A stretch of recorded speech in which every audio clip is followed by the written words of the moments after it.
एक समय की बात है, एक बार एक राज्य था। उसके राजा सभी मित्र राज्यों के साथ बहुत अच्छे व्यवहार थे, यानी कि वो सभी के सभी अच्छे दोस्त थे। सभी के यहाँ आना जाना लगातार लगा रहता था। इसीलिए सभी राज्य आए दिन कुछ न कुछ बेचते रहते थे। कभी जेवर हो, कभी खाने को कुछ, कभी वस्त्र हो, कभी गिफ्ट, हमेशा देते रहते थे। एक दिन उसके दरबार में एक विदेशी मेहमान आया और जाते समय राजा की मेहमान नवाजी से खुश होकर एक पत्थर उपहार दिया, यानी कि गिफ्ट दिया।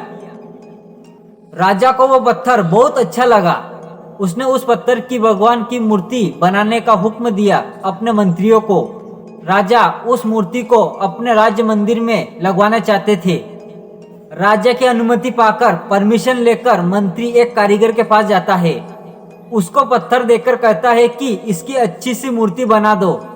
ये काम 15 दिन के अंदर हो जाना चाहिए। इसके बदले तुमको जो चाहिए वो मिलेगा और साथ ही साथ 100 सोने की मोहरें भी दी जाएगी। ये सुन के कारीगर बहुत खुश हो जाता है। उसने अपनी सभी वस्तु लेकर काम शुरू कर दिया। अब वो पत्थर को तोड़ने लगा जिससे वो अच्छी सी मूर्ति बना सके। कई बार चोट मारने पर भी वो पत्थर नहीं टूटा। उसने उस पत्थर पर लगभग 60 से 70 चोट मारी। करता रहा पर वो पत्थर टूट ही नहीं रहा था। अंत में एक चोट मार के वो कहता है, अब ये काम मुझसे नहीं होगा। अरे जब इतनी चोट मारने पर भी ये पत्थर नहीं टूटा तो अब क्या खाक टूटेगा। वो उस पत्थर को वापस मंत्री को दे देता है और कहता है इसकी मूर्ति नहीं बन सकती। लेकिन मंत्री को तो किसी भी हाल में मूर्ति बनवानी थी। राजा का हुक्म जो था, मंत्री उस पत्थर को लेकर दूसरे एक साधारण कारीगर के पास जाता है। जैसे ही उस कारीगर ने एक चोट मारी और वो पत्थर टूट गया तो वो मूर्ति बनाने लगा। मूर्ति बनाकर उसने मंत्री को दे दी।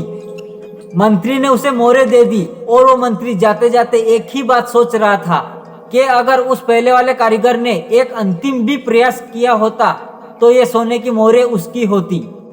ये कहानी हमें क्या सिखाती है कि कई बार हम बहुत मेहनत करते हैं लेकिन फिर भी काम को अधूरा छोड़ देते हैं, ये सोचकर अगर अब तक नहीं हुआ तो आगे भी नहीं होगा।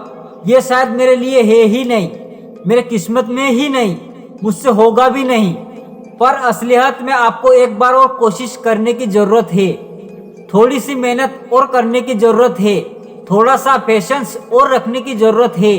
शायद जिस वक्त उस काम को छोड़ रहे हो उसके अगली ही बार वो काम हो जाए, पर हम उसे छोड़ देते हैं। अपने गोल्स को छोड़ देते हैं, अपने सपनों को छोड़ देते हैं, अपनी जीत को छोड़ देते हैं।